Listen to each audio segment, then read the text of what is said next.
Saludos a todos, sean bienvenidos a este espacio. Vamos a dedicarnos a estudiar las escrituras en conjunto. Qué bueno que nos podemos reunir por este medio cada semana y vamos a avanzar un tópico más, ¿no? Ir avanzando un tópico del estudio de las escrituras. Hemos venido a lo largo de todas estas semanas viendo cuáles son las aplicaciones, tanto en aquella época como en la época actual, de todos los mandamientos del Eterno.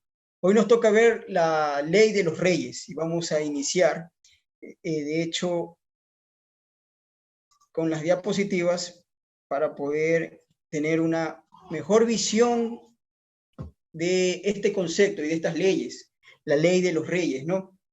Son todas las regulaciones, por lo menos las que son más evidentes, que se marcan en la Torá. Vamos a hacer mención también a decretos del Eterno que se hablan en los profetas, que conciernen a los reyes, ¿no? Las regulaciones que conciernen a la monarquía en Israel. Porque si vamos a hablar de la ley de los reyes, es la ley de los reyes de Israel, los reyes de Israel, basados en la Constitución. Este rey tenía que apegarse, tenía que someterse, que es esta Constitución, ¿no? Entonces sería bueno que vayamos al punto.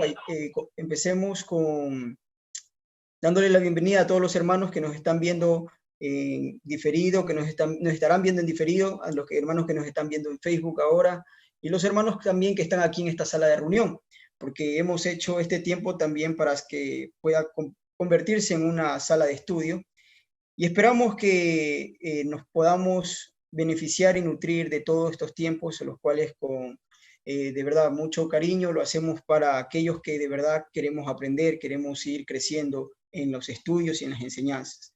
Saludo a los hermanos mientras se van conectando. Ok, vamos a iniciar. Ley de los Reyes, Deuteronomio 17. En el capítulo 17, el verso 14, nos empieza a hablar acerca de las instrucciones que se le dan a los reyes. Es realmente unos pocos versos que se menciona allí, pero vamos a ver que todo esto tiene un trasfondo en el cual podemos ir hilando todas las profecías y los conceptos que debemos tener claro con referente a este tema. El verso 14 empieza diciendo: cuando hayas entrado en la tierra, miren, cuando hayas entrado en la tierra, para que Yahweh tu Elohim te da, la que Yahweh tu Elohim te da, y tomes posesión de ella y la habites, en ese orden, y digas: pondré un rey sobre mí como todas las naciones que están a mis alrededores. Ya vamos a ir viendo toda esta parte, vamos a seccionar, pero vamos a iniciar con el estudio de la primera, digamos la parte A del verso, ¿no? Cuando hayas entrado en la tierra. Recuerden que esta inauguración, digamos así, del pueblo dentro de la tierra tenía sobre sí una ceremonia para la conquista de la tierra que era obligada por la Torá, estaba en la constitución de nuestro pueblo, y es hacer las bendiciones y las maldiciones en el monte Gerizim y las maldiciones en el monte Ebal. Esto es muy seguro que tiene que volver a repetirse, y esta vez con Mashiach a la cabeza. La primera vez que esto se hizo fue con Josué, ¿se acuerdan? Y el sumo sacerdote Eliezer.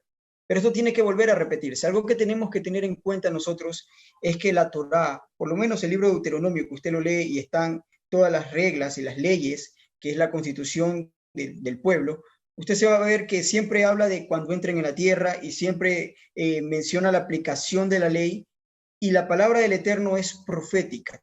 Todo lo que usted está leyendo ahí está hablando en un sentido profético también, no solo constitucional, sino un sentido profético, porque todo lo que dice allí de cómo se tienen que hacer las cosas dentro de la tierra de Israel, está profetizando de cómo va a ser en el tiempo en el que gobierne el rey Mesías, Yeshua. Todo lo que vemos allí, el orden perfecto y todas las leyes que usted está viendo allí, son leyes que proféticamente serán dadas en aplicación, porque la palabra del Eterno no puede quedar vacía, no puede volver vacía. Entonces todo lo que él dijo se tiene que cumplir, y tal como lo dijo Moisés: cuando ustedes entren en la tierra y hagan esto, esto se va a cumplir. Ok, vamos avanzando un poquito más, ¿no? La solicitud de los reyes, y esto es cuando entren en la tierra, ¿no? Listo, estamos dando una introducción. Esta partecita que les mencionaba, cuando hayas entrado en la tierra y tomes posesión de ella, se encuentra bien marcada cuando se hace una solicitud para un rey, Se encuentra también cuando habla de un lugar escogido de adoración y en cuanto a exterminar a Amalek. ¿Qué trato de decir con esto, no? Que estas condiciones de cuando ustedes entren en la tierra, y no solo entren, sino que tomen posesión de ella, y vamos a ver qué es tomar realmente posesión de ella. ¿Qué se refiere el Eterno con tomar posesión? Y dice, cuando esto acontezca, entonces se tienen que cumplir estas tres cosas. En primer lugar, solicitar un rey, y eso es de parte del pueblo. No es que la Torá impone un rey, sino que el pueblo solicita un rey. En segundo lugar, que se haya un lugar escogido para adoración, que ahora ya sabemos que es Jerusalén, todo eso ya ocurrió. Y el exterminio de Amalek también se menciona una vez que hayan tomado posesión de la tierra.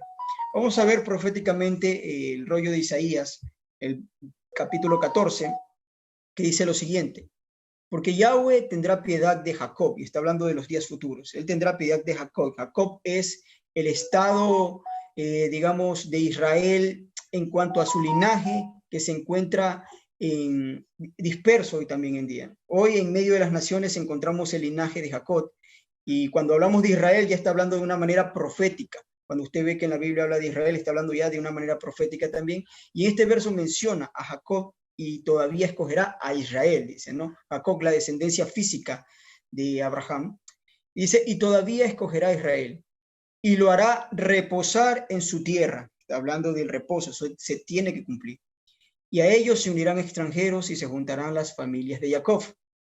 Y tomarán los pueblos y los traerán a su lugar, y la casa de Israel los poseerá por siervos y criadas en la tierra de Yahweh, y cautivarán a los que los cautivaron y señorearán sobre los que los oprimieron. En el día en que Yahweh te dé reposo de tu trabajo y de tu temor a sus enemigos, y de la dura servidumbre en la que te hicieron servir, toda la tierra estará en reposo y en shalom, y se cantarán alabanzas. Esto es importante también para aclarar, por si se encuentra tal vez alguien dentro de esta transmisión que nos está viendo y tiene una ligera idea de que lo que está haciendo hoy en día y lo que vemos en las noticias en cuanto a Israel y el conflicto Israel-Palestino, y creemos que eso es parte del cumplimiento del Eterno, es un error realmente.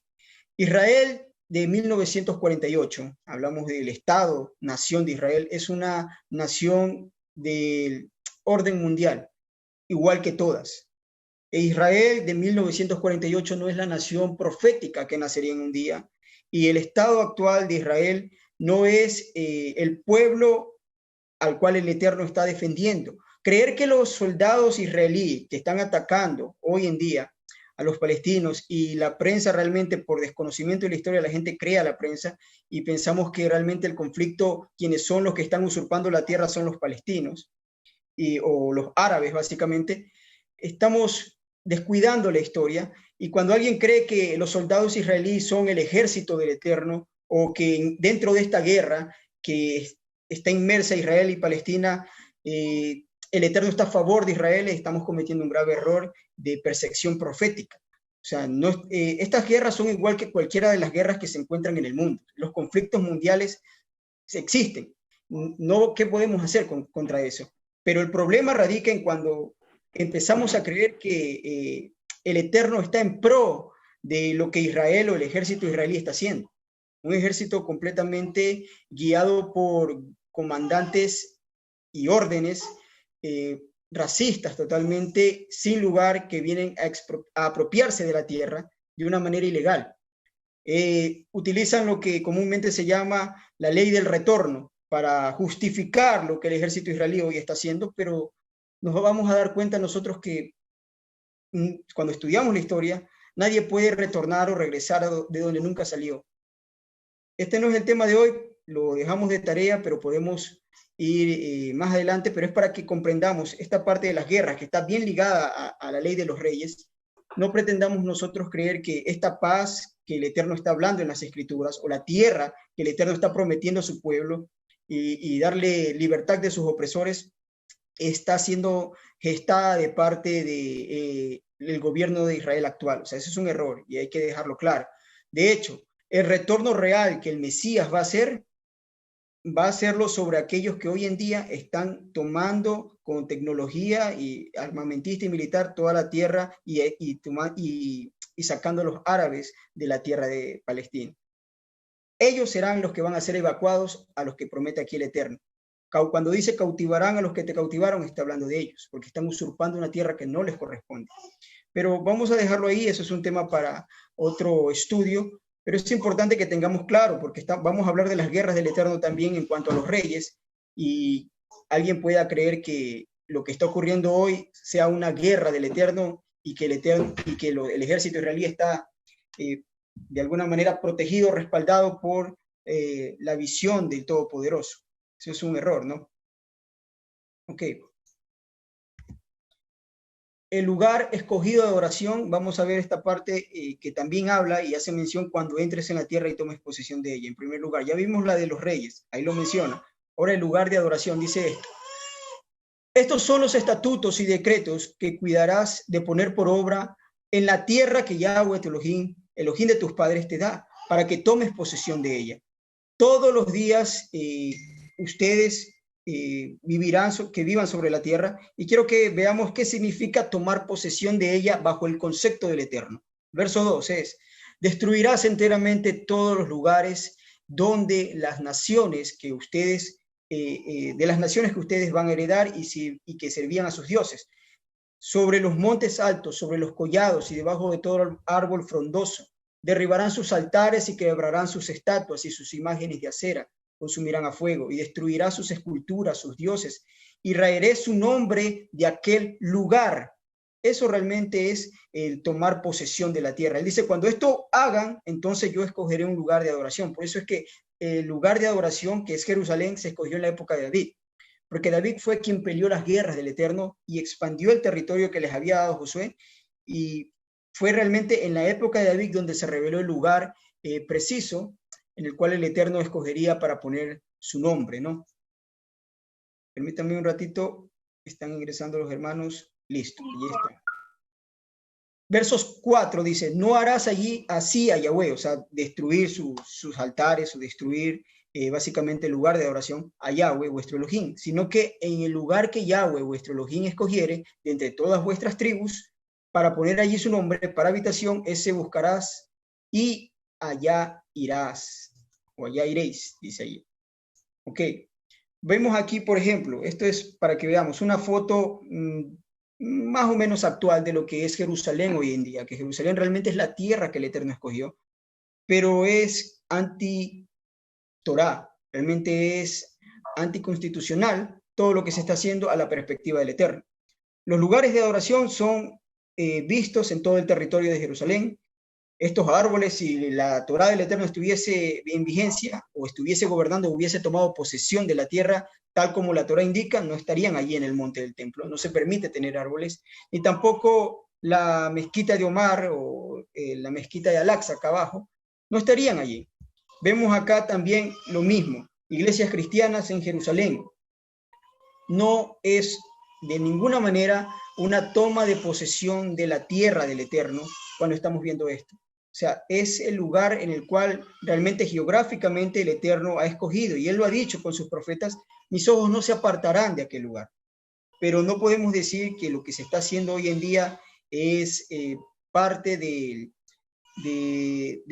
accionar del Eterno en todo lo que se está haciendo, y que están tomando o volviendo a tomar la tierra. No es el Eterno el que está tomando la tierra o tomando posesión de la tierra, ni su pueblo, porque la evidencia de que fuese su pueblo realmente sería en que ellos tuviesen bajo la orden de destruir todas estas cosas, que políticamente hoy no pueden hacerlo, por cuestiones de contratos políticos, no lo hacen.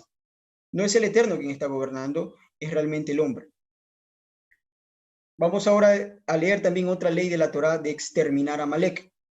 Dice, acuérdate de lo que hizo Amalek contigo en el camino cuando salías de Egipto, y de cómo te salió el encuentro en el camino y te desbarató la retaguardia, atacó a traición de todos los débiles que iban detrás de ti cuando tú estabas cansado y trabajado, y no tuvo ningún temor de Elohim. Dice, verso 19, por tanto, cuando Yahweh tu Elohim te dé descanso de todos tus enemigos alrededor, en la tierra en que Yahweh tu Elohim te da, y otra vez repite ese segmento, cuando Él te dé descanso de todos tus enemigos, dice, por heredad, para que la poseas, borrarás la memoria de Amalek debajo del cielo, no lo olvides. Estos mandamientos están ligados a un rey, aunque no lo especifican los versos, pero están ligados a los reyes. Vamos a explicar algo. También quiero llegar a un punto aquí, con esta parte del mandamiento de no olvidar lo que Amalek te hizo y borrarás la memoria de Amalek de la tierra. Es importante porque, por ejemplo, un pastor cristiano no sabría cómo explicar esto, porque juzgan las cosas por medio de emociones. Y alguien también, por otro lado, podría decir, bueno, pero ¿por qué el Eterno, siendo amor, siendo misericordioso y que nos manda no tener rencor los unos con los otros, está ordenando aparentemente tener rencor por un pueblo? Porque ¿qué tendría yo que hacer o que ver con lo que mis antepasados hicieron, o la pelea o el conflicto que hubo entre ellos hace mucho tiempo? ¿Qué tengo que ver yo para hacerle la guerra a sus descendientes? Que nada tenemos que ver. Esa es una manera muy religiosa, muy infantil de juzgar las cosas, y de hecho los opositores del Eterno utilizan estos textos para decir, miren, la maldad de ese Dios que manda a tener rencor por generaciones. Es una manera muy infantil realmente, y es no conocer lo que es la Torá, no conocer la justicia del Eterno. Realmente es una justicia. Acabamos de leer lo que él hizo, lo que hizo Amalek. Amalek atacó a traición y mató realmente jóvenes de Israel y los dejó sin descendencia. Por eso dice a los más tiernos, a los más jóvenes, y atacó y los exterminó. Cuando matas a un joven que viva la guerra de 20 años, 25 años, es muy probable que hijos no tenías. Lo dejó sin descendencia. Se hizo un juicio del Eterno, es un juez, no es un diosito que lanza besitos y regala abrazos. O sea, hay que entender que él es juez de todo el universo y legisla el universo y a su pueblo con una constitución, y a los que están alrededor de ellos también les hace juicio. Y está juzgando como él enseñó, ojo por ojo, diente por diente. Eso es justicia realmente. Ya, una cosa, un aporte en este punto. Adelante, hermano, adelante. Sí, hay que tomar en cuenta que en Amalek se cumple la profecía de que cuando nace Esaú y Jacob, entonces se hizo una promesa de que siempre estarían en guerra. ¿Quién es Amalek? Amalek es nieto de Esaú, hijo de Elifaz, cuando se casa con una cananea. Aquí volvemos a ver la mezcla de simientes. Entonces, es una lucha permanente, y por eso es la reacción natural de Amalek es exterminar al pueblo del Eterno, porque es la lucha, la misma profecía del estudio que habíamos dado de Génesis 3:15 de la lucha de las dos simientes. Y eso es lo que vemos. Se le ordenó a Israel exterminar a Amalek, pero realmente no ha sucedido hasta hoy, porque hasta el día de hoy no hay esa paz. No hay esa paz cuando estén tomando la tierra. Siempre hubo algo que alteró, ya sea la división del reino, ya sea la dispersión o la retención y expulsión, la diáspora, también las 10 tribus, luego Babilonia. O sea, siempre ha habido un tropiezo como para decir, hoy estaban perfectos. Solo en el reinado de David estaban lo más estructurados como pueblo del Eterno posible, ¿no? Había más cohesión como pueblo, se cumplió en parte la profecía, pero jamás, hasta el día de hoy, hasta cuando venga Yeshua, vamos a estar en completo orden. Por eso es lo que tú acabas de mostrar. La prueba más grande de que hoy estamos dominados por Roma es cuando tú miras una iglesia católica en Jerusalén. Y la gente está completamente confundida. Está confundida y vemos cadenas de oración, pedidos de oración. Ya no queremos discutir, pero esta es la verdad. Algún rato lograrán entender. El Eterno se encargará de depurar esta doctrina que hace el engaño. El enemigo ha posicionado de que el Israel ya llegó. Y no importa que distorsione todo el resto de las profecías. La cosa es que solo juzgamos por vista de ojos, no por el contexto del Eterno ni la palabra. Bueno, entonces ya sabemos que Amalek es un descendiente de Esaú mezclado con cananeo, con la simiente probablemente la simiente extraña de la serpiente. Adelante. Listo. Gracias, hermano. Es correcto, es correcto. Eso es un parte importante, es sumamente importante porque realmente es el principio de todo, una guerra de simientes. Una parte, una percepción correcta. La otra parte jurídica era la que también estamos tratando de explicar, que es justicia. Cuando tú o cometes lo que hizo Caín, ¿recuerdan lo que hizo Caín? Que asesinó a su hermano, ¿no? Y lo dejó sin simiente. ¿Y qué fue lo que dijo el Eterno? La sangre de tu hermano clama a mí desde la tierra. O sea, esa forma de hablar estaba diciendo que sus descendientes que nunca existieron por culpa de él. O sea, eso es justicia y es justo para que se le haga lo mismo a Caín, para exterminar justamente, legalmente a todo su simiente por lo que hizo. El linaje de Seth busca también hacer lo mismo. O sea, cumplir, ser el brazo ejecutor, el poder del Eterno para cumplir con ese decreto que el Eterno ya hizo, ya juzgó. Y hasta el día de hoy, la simiente de Caín es la que incluso la que gobierna el mundo hoy en día. Pero nosotros tratemos de entender, tratemos de ir de comprendiendo y no mirar esto de una manera religiosa, porque les digo, alguien puede decir por qué nos manda a tener rencor, y no es que está mandando, no está hablando de emociones aquí el Eterno, está dando un decreto, por lo que ellos hicieron, que aparte de los jóvenes de Israel fueron exterminados y quedaron sin descendientes, debes borrar la memoria de Amalek debajo del cielo. No debe existir. ¿Por qué? Porque es juicio, es el juicio justo, o es la sentencia o la pena justa a la transgresión que ellos hicieron, que realmente no tuvieron ningún temor del Eterno y lo que hicieron fue realmente perverso. Fue perverso lo que hicieron. Y desde luego, esto no podía ser de otra manera que guerra de simientes, porque ese es todo, toda nuestra vida es eso. Quitarnos ya la religión y empezar a ver que esto es una lucha de dos linajes y el Eterno está defendiendo un linaje. ¿Ok? Vamos avanzando. Esta guerra contra Amalek, permítame un ratito antes de avanzar, esta guerra contra Amalek, bien lo mencionaba el hermano, no se ha cumplido, no ha pasado hasta el día de hoy, y nosotros nos vamos a ir dando cuenta de que este verso que dice, borrará su memoria de debajo del cielo, está hablando no solo los que estaban en la tierra de Canaán, de hecho Amalek en un principio no estaba contado entre las 7 naciones a cuales mandó Israel a exterminar. Pero nosotros vamos a darnos cuenta de algo sí muy importante, que el Eterno cuando nos menciona esto de debajo del cielo, está hablando de todo el globo terráqueo, o sea, de toda la tierra, tiene que ser exterminada la memoria de Amalek, de toda la tierra, y eso va a ocurrir en el reino de Yeshua.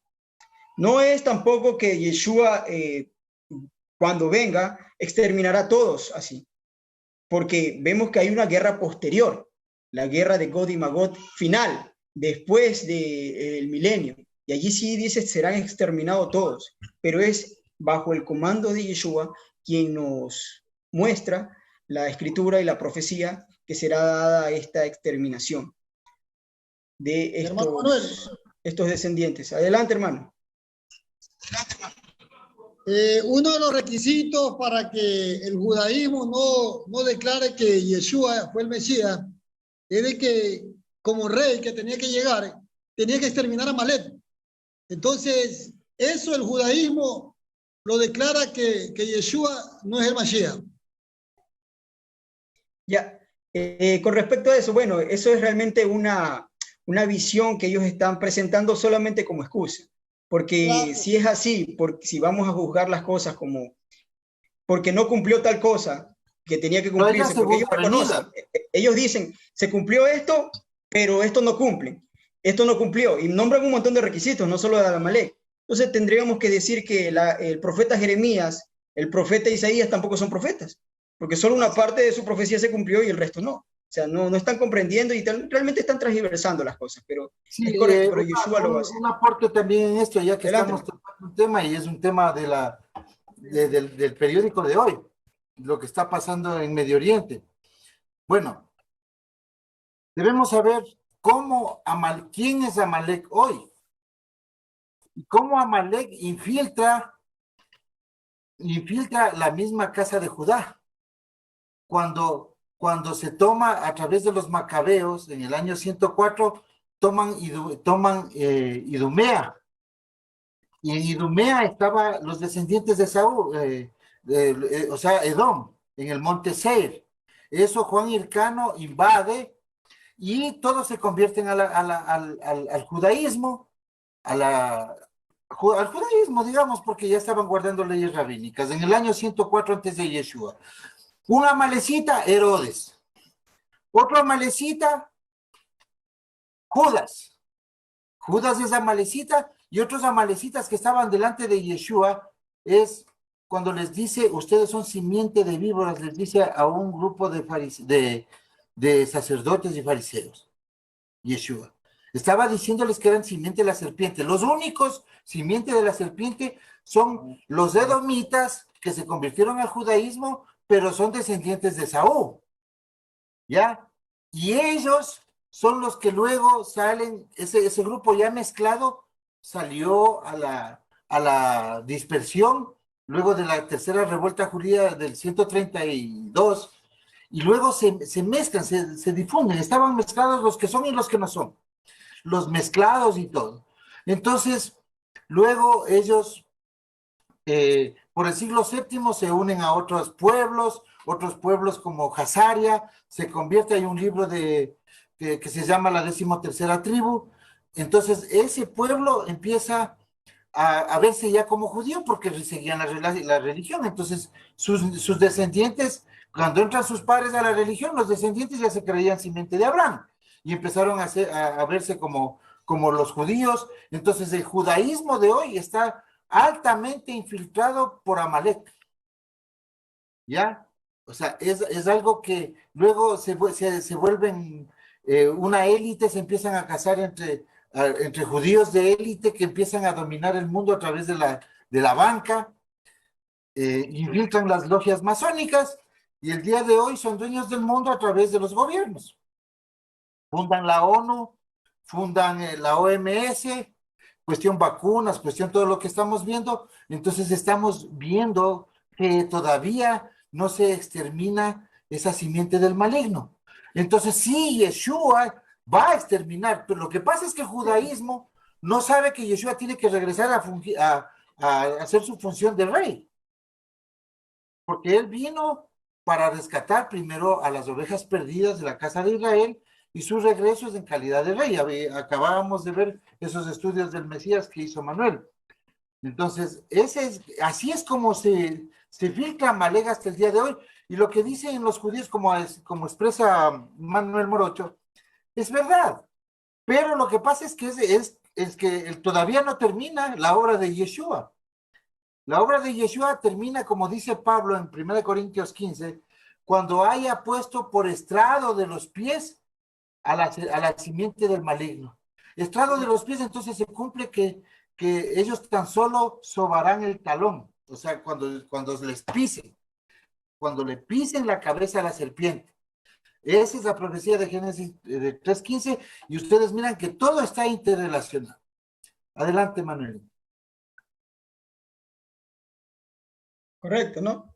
Listo. Vamos avanzando en el estudio de Amalek. Bueno, les estaba hablando de esto y como bien el tema, tanto la aportación de nuestro hermano Manuel Morocho y nuestro hermano Marcelo, es que es Yeshua quien va a hacer cumplir esta profecía, porque él va a ser rey, es ungido ahora, es ungido como el rey, pero va a gobernar, va a ser entronizado, y él estará en su época de rey, en su gobierno, realmente cumplirá esta profecía. Estas dos cosas están ligadas a los reyes, la destrucción de Amalek y el templo, ¿no?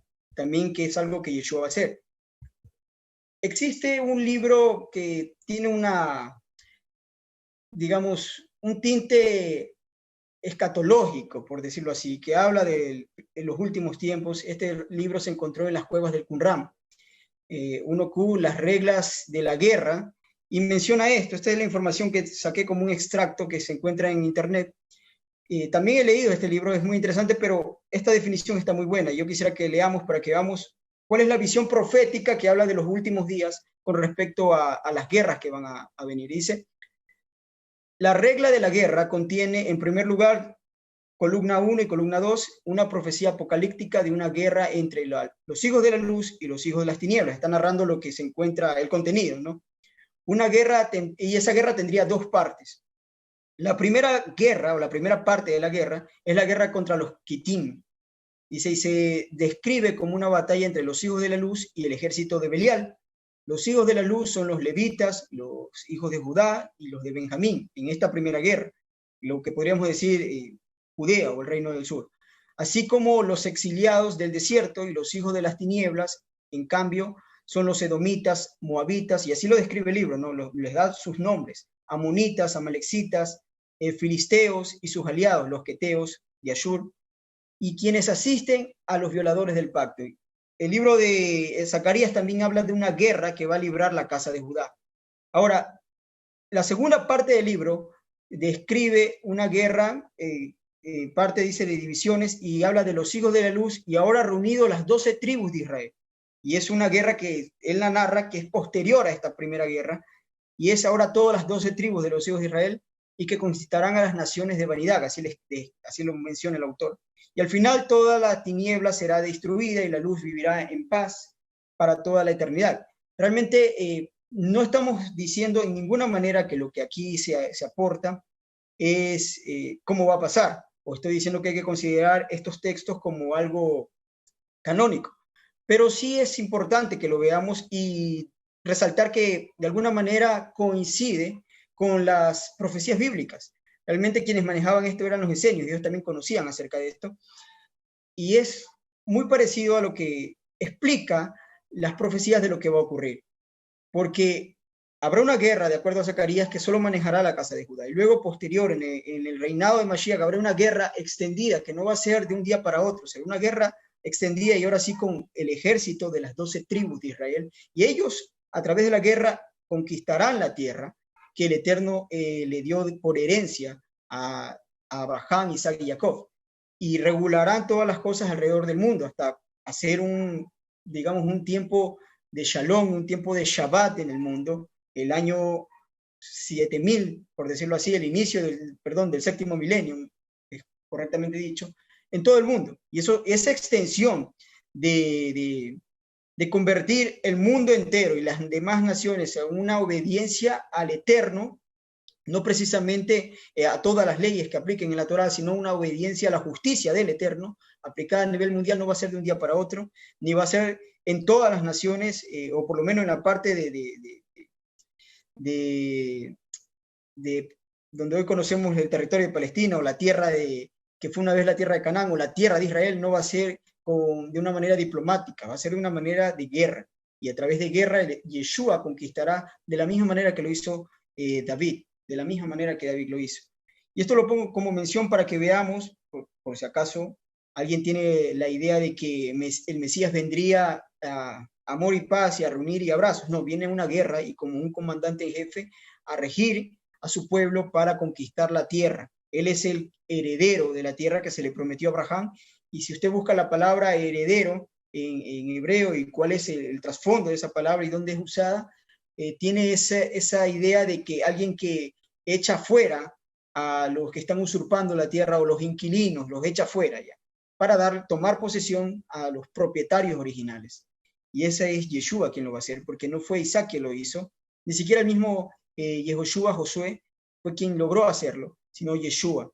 David se acercó mucho, pero Yeshua exterminará a todos los que hoy en día están usurpando esa tierra, el cual el Eterno prometió.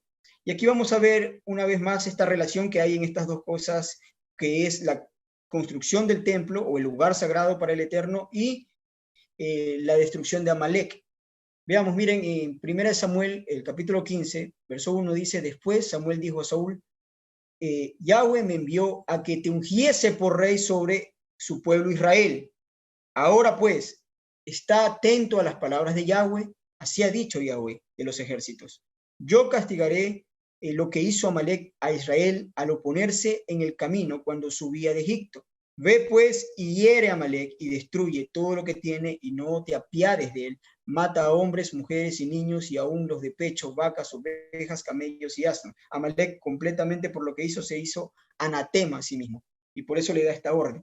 Y vemos que está ligada con la unción que se hizo sobre el rey Saúl. Según Samuel 7 dice: acontecerá que cuando ya el rey, y hablamos del rey, habitaba en su casa y después que Yahweh le había dado reposo de todos sus enemigos alrededor, dijo el rey al profeta Natán: mira ahora, yo habito en casa de cedro y el arca de Elohim está entre las cortinas. Y esto ocurrió, y vemos que fue David quien se le dio el honor de contribuir para la construcción del templo y hasta el diseño mismo del templo, quien fue su hijo, quien le sucedió en el trono, el que llevó a cabo la edificación de la casa del Eterno. Pero vemos, quería dejar en claro que estas cosas están ligadas al rey de Israel, ¿no? Tanto el exterminio de Amalek como la construcción del templo o el lugar de adoración para el Eterno.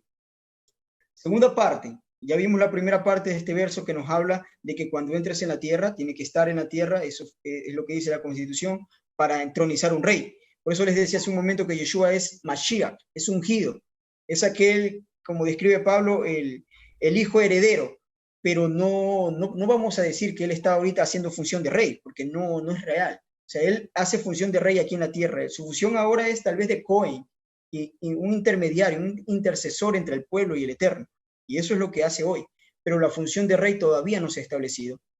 Entonces, por eso dice, cuando entres en la tierra y tomes posesión de ella. Después de las guerras, así como David salió en guerra antes de ser entronizado, pero siendo él ya ungido, y defendió al pueblo de Israel, de la misma manera, en una sombra profética, Yeshua lo hará. Es el ungido, él ya está ungido para rey.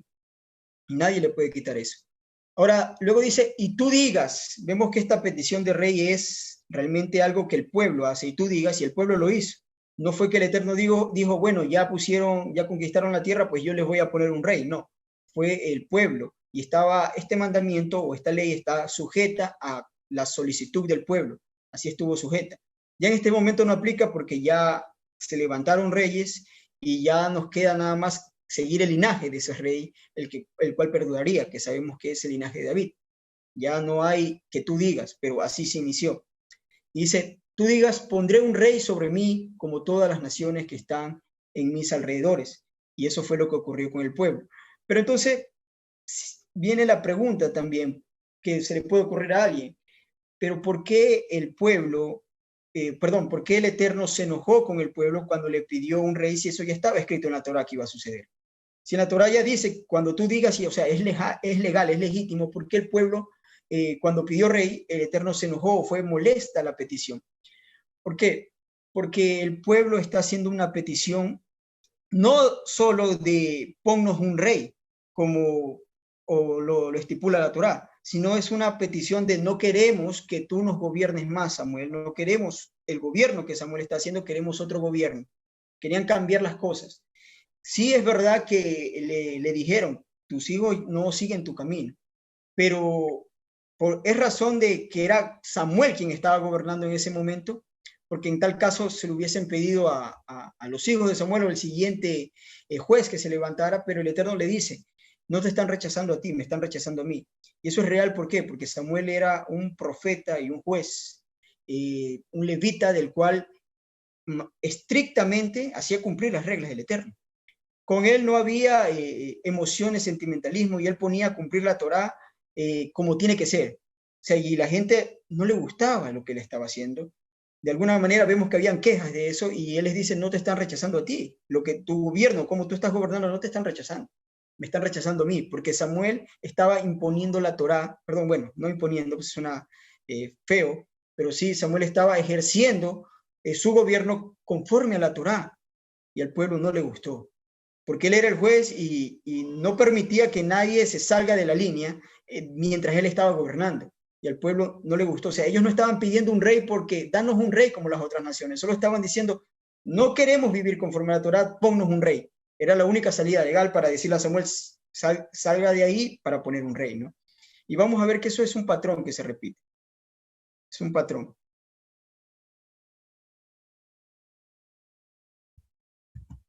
Estamos aquí. Miren, antes de continuar con esta parte, quiero leer lo que el Eterno les dice al pueblo, lo que va a obtener con su mala petición. ¿Se acuerdan cuando el Eterno está en el desierto con su pueblo y ellos le piden a Moisés que les dé carne? Y el Eterno, si lo hubieran pedido de buena manera, realmente, digamos, con una buena solicitud, con temor y reverencia, el Eterno les hubiera dado carne sin ningún problema. Pero fue la solicitud, digamos, errada para presentarla delante del Eterno, la que ellos hicieron, las que hizo que el Eterno les diga, está bien, yo les voy a dar alimento, les voy a dar hasta que les sobreabunde, hasta que se cansen, de tal manera que terminaron enfermándose y murieron muchos por lo que hicieron. O sea, eso es lo que ocurre y lo que va a ocurrir también, porque esto es una sombra profética, realmente todo esto es una sombra profética y se van a levantar y es posible que lo veamos, si no es de una manera política, tal vez veamos al judaísmo actual levantando y ungiendo un rey, al cual ellos llaman rey, y es de la misma manera, porque no se quieren someter a las reglas de la Torá, pues entonces que venga un rey y nos gobierne. Y ese rey cuando hace injusticia, porque aquí viene la otra pregunta, ¿por qué el Eterno, si él mismo les puso un rey? Porque una de las cosas que vamos a leer en las leyes de los reyes es que el rey no lo puede escoger el pueblo, el rey lo pone el Eterno, lo tiene que poner el Eterno, si no, no es válido para ser rey. Entonces, ¿por qué si el Eterno fue que les dio a Saúl terminó siendo un mal rey? ¿Por qué? ¿De qué manera funciona esto?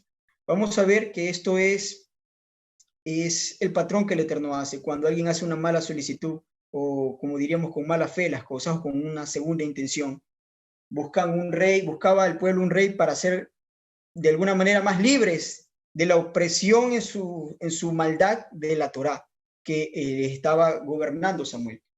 Porque la Torá no les permitía delinquir, como tal vez ellos querían hacerlo. Y miren lo que el Eterno les responde, y les dice, diles tú de esta manera. Dice, dijo pues, así hará el rey que reinará sobre ustedes. Tomará vuestros hijos y los pondrá en sus carros, y en su gente de a caballo, para que corran delante de su carro.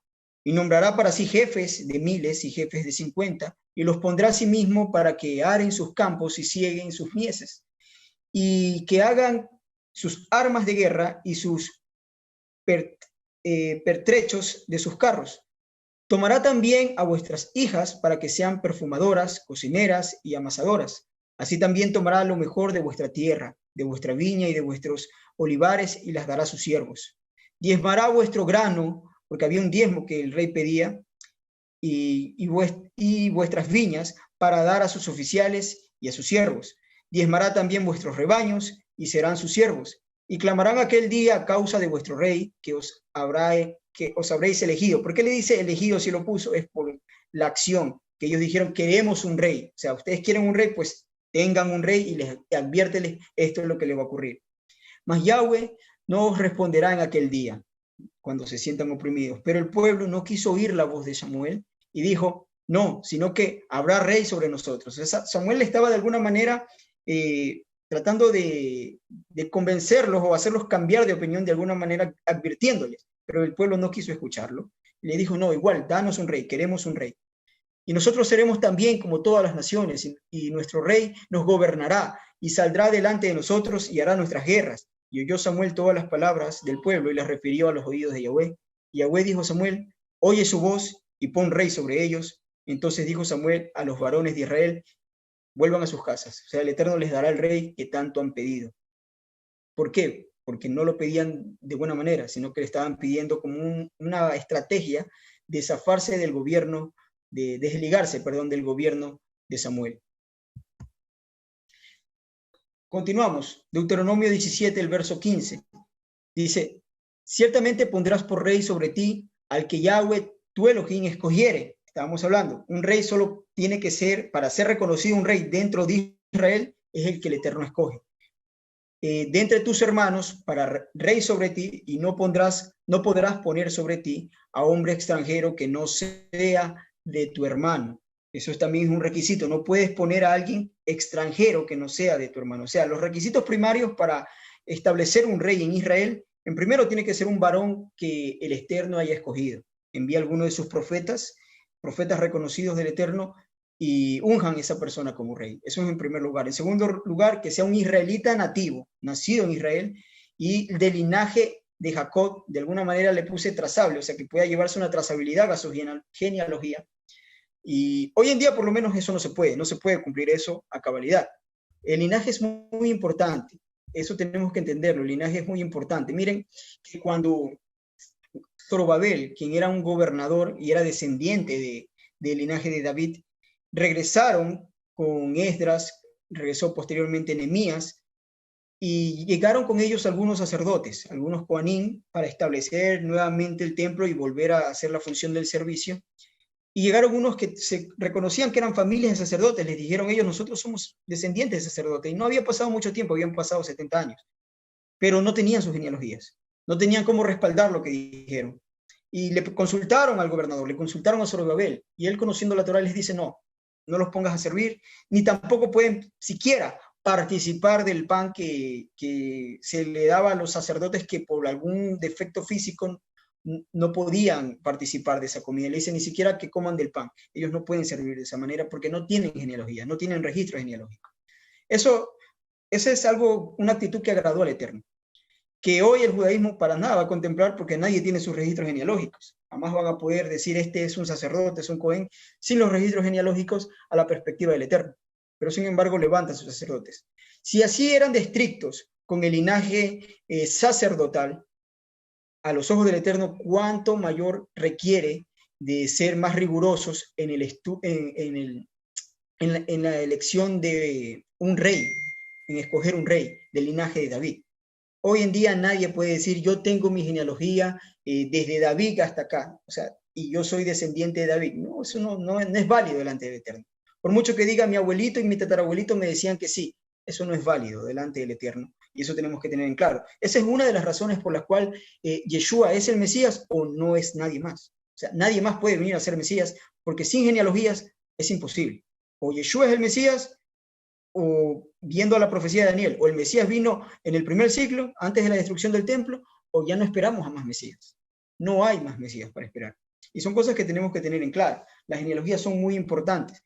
Y allí mencionaba que sea un israelita nativo, o que sea alguien que tuviera un linaje de Jacob, de alguna manera rastreable. Les dije Jacob porque en esa constitución, todavía allí, la Torá, no decía que tenía que ser de la descendencia de David.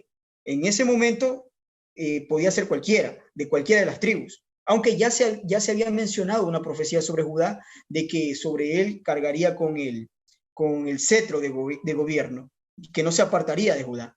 Ahora, pero vemos que por esa razón suben a un hijo de Benjamín al reino, que es Saúl. Y también por esa misma razón se sube al reino un hijo de la tribu de Efraín, de la tribu de José, y es ungido por el Eterno. El Eterno lo unge a Jeroboam, unge a Jeroboam, y él lo declara rey, de hecho, porque todavía la ley es válida allí. No sé si una pregunta me pareció que estaban haciendo. ¿No? Ok, continuemos. Aunque ya les digo, cuando ocurrió la parte, y esto es para ir entendiendo las escrituras, cuando ocurrió la parte de que el Eterno manda a ungir a Jeroboam, me confundo otra vez, a Jeroboam, ya estaba la promesa davídica de que su descendencia sería eternamente. Ya estaba esa descendencia puesta allí, nadie la podía cambiar. Pero el Eterno, miren que solo hay dos partes en las escrituras donde se menciona esto. Cuando la casa de Judá se divide, el Eterno les dice, o el profeta les dice a Roboam, no vayas en guerra contra tus hermanos porque esto que ha ocurrido es obra de Yahweh. Esta es cosa de Yahweh. Esa cosa de decir, esto el Eterno lo está gestionando, él fue el gestor de todo esto, así que no vayas en contra de esto porque es un plan del Eterno. Se menciona por segunda vez en las escrituras en un salmo, el Salmo 118, cuando habla de la piedra que desecharon los edificadores ha venido a ser cabeza de ángulo. De Yahweh es esto, dice el Salmo. Entonces, esas dos cosas es donde usted encuentra en la escritura que el Eterno gestiona, que parecen que va contra sus leyes, que parece que va contra la lógica, y por eso dice, destruyó la sabiduría de los sabios y el entendimiento de los entendidos, porque no captaron, porque ellos decían, tiene que ser de esta manera, pero no fue de esa manera, fue de la manera en que el Eterno lo propuso y fue válido y legal. ¿Ok? Vamos a continuar.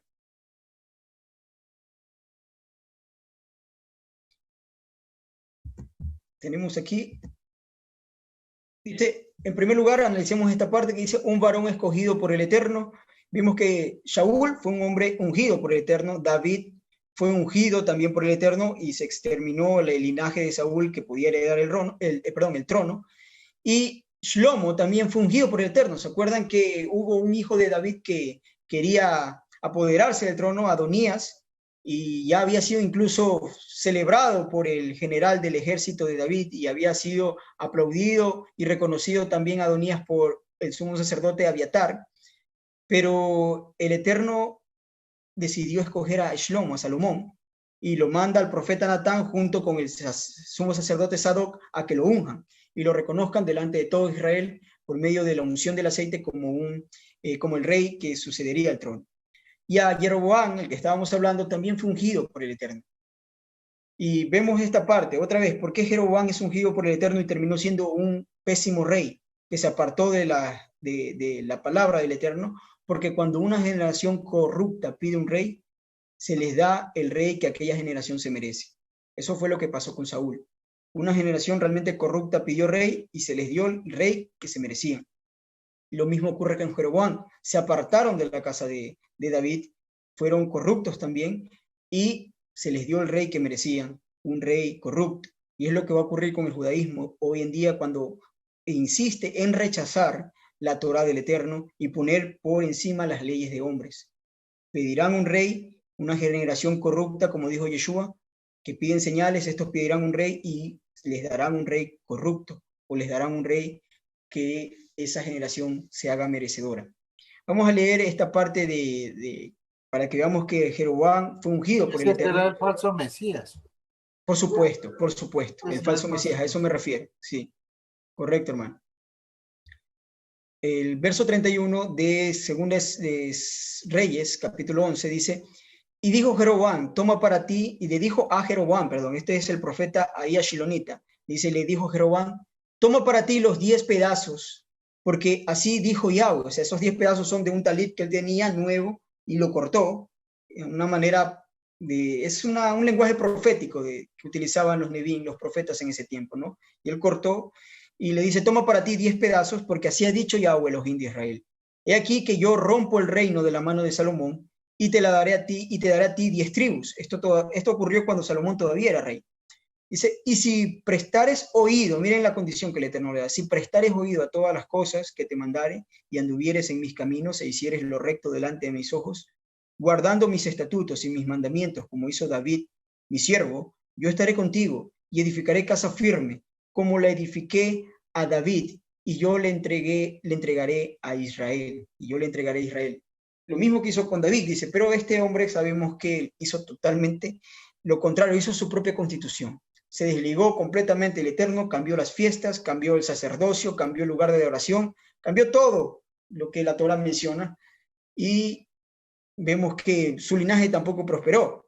Mataron al linaje de él, creo que fue en tercera o cuarta generación, lo mataron, se levantó otro rey, creo que es el linaje de Acab, y luego matan después de 2 generaciones al linaje de Acab, se levanta Jehú y así sucesivamente. Es una línea que podemos decir interrumpida frecuentemente del linaje de los reyes, lo que no ocurre con la casa de Judá. Por la promesa que el Eterno le hizo a David, usted va a ver que si estudia el linaje de todos los reyes de Judá, todos son descendientes de David hasta la deportación de Babilonia, que llega con el regreso de Zorobabel. Quería mencionar unos antecedentes, esto es más bien historia que podemos sacar acerca de la unción, porque llega un punto donde alguien puede decir, para entender qué es la unción y cuál es su origen, pero alguien puede decir hoy, bueno, ¿en qué parte de la Biblia vemos que a Jesús, dice el judaísmo, que fue ungido Jesús? Y yo pregunto también, ¿en qué parte de la Escritura vemos la unción de Yeshua? Y vamos a ver que sí está y es profética y los salmos lo hablaban de su unción. Varios salmos, un par de salmos hablan acerca de esto. ¿Cuál fue su verdadera unción? Pero para eso hay que entender lo que significaba la palabra unción. Que no es solamente el aceite, porque alguien dice, pero es que no hubo aceite, entonces no hay unción. Unción significa untar. Significa untar. Y vamos a ir un poco de antecedente, un poco de historia de esta práctica de ungir a los reyes. Vamos a ver qué dice esta parte histórica. Los aborígenes australianos creían que las virtudes de quienes morían podían transferirse a los supervivientes si estos se frotaban con su grasa interna. Eso hacían ellos, mataban a las personas y se untaban con su grasa. De forma similar, los árabes de África Oriental se ungían con grasa de león para adquirir coraje e inspirar miedo a los animales. Estos ritos están a menudo relacionados con comerse a las víctimas cuyas virtudes se anhelan, La grasa humana es considerada un poderoso componente que se utilizaba para realizar hechizos en todo el mundo. Aquí también podemos entender esta percepción que ellos tenían, porque aparte de la grasa estaba la sangre, dos prohibiciones que el Eterno les da a su pueblo. La grasa también, al igual que la sangre, era utilizada por estas culturas no solo en partes de hechicería, sino como, podría yo decirlo tal vez, algo muy similar a la alquimia, ¿no? Que es una mezcla de ciencia química con ocultismo, ¿no? Porque así como en su momento no lo conocíamos y hoy la ciencia nos puede dar fe de esto, el componente que la sangre tiene que puede llevar a la gente a tener un cierto éxtasis, un componente que se encuentra en la sangre lleno de adrenalina, el adrenocromo. Hoy la ciencia nos demuestra que lo que ellos hacían y en sus rituales tenían no solamente algo simbólico, sino que había algo ahí dentro. La grasa es similar a eso. O sea, la grasa realmente, ¿qué es la grasa en el cuerpo humano? Es energía. O sea, cuando usted come algo con azúcar o fructosa o se alimenta de carbohidratos, usted está consumiendo energía. Los carbohidratos son energía. Si usted no quema esas energías, eso se vuelve un exceso de grasa en el cuerpo, porque podemos decir así que la insulina está saturada, no puede consumir toda esa grasa por sí sola y la riega en el tejido adiposo, la grasa. Ahora, la grasa corporal normal es energía, es eso, no es otra cosa que energía. Entonces, ellos no estaban tan fuera de foco en su locura, por decirlo así, de untarse grasas. Estaban representando algo, aunque ellos carecían de ciencia, había alguien con ciencia que les enseñaba estas cosas, que tenían, se untaban de la energía de sus oponentes o la energía de la víctima que estaban sacrificando o de los animales en su momento, como vemos aquí que hacían con los leones. O sea, tenía un sentido, aparte de su simbolismo que podemos ver. Y él dice, por ejemplo, como R. Smith señala, después de la sangre, la grasa era especialmente el vehículo de sede de la vida. O sea, y así lo consideraron siempre. Después de la sangre, en segundo lugar estaba la grasa. El Eterno no por gusto prohíbe no comas sangre, no comas grasa, o la sangre no la regarás en la tierra, sino que, perdón, no la consumirás, sino que la pondrás en el altar, y tenía que ser regada en el altar, y la sangre del animal que se sacrificaba, y la grasa tenía que ser depositada en el fuego del altar. Nada se quedaba el hombre, para que tampoco se confundan las otras culturas y digan, los hijos de Israel y el Elohim de Israel les dice que hagan lo mismo que nosotros. ¿Ya? No les permitía todo esto. Dice, y es por esto que la grasa de una víctima se untaba sobre una piedra, la grasa, el aceite de una víctima se untaba sobre una piedra sagrada, no solo en actos de homenajes prestados a ella, sino en la consagración real del mismo. O sea, reyes también hacían esto. En tales casos, la influencia de la deidad comunicaba a la víctima pasada con el ungüento a la piedra. Según ciertas creencias, la divinidad podía mediante la unción, ser transferida también a los hombres.